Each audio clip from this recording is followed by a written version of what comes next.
សួស្តីលោកគ្រូអញ្ចឹងថ្ងៃនេះខ្ញុំមកធ្វើការតាក់ទងជាមួយនឹងបច្ចេកភាពតែខ្ញុំសូមឆែក user របស់ខ្ញុំសិនគឺ who am I នេះជា user របស់ខ្ញុំតើមកខ្ញុំសូមឆែកតាក់ទងជាមួយនឹងfolder ដែលខ្ញុំមានគឺប៉ុណ្នេះអញ្ចឹងខ្ញុំនឹង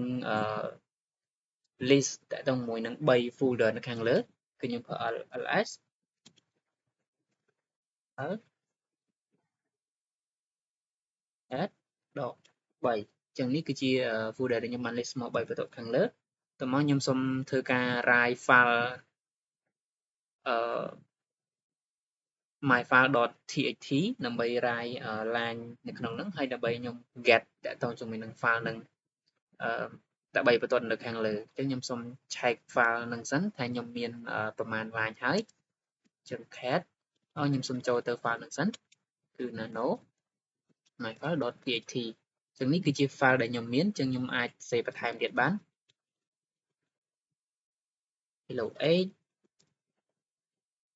hello 9អញ្ចឹងខ្ញុំធ្វើការ save វាយអញ្ចឹងខ្ញុំ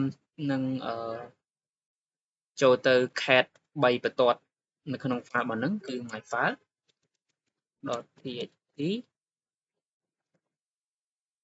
l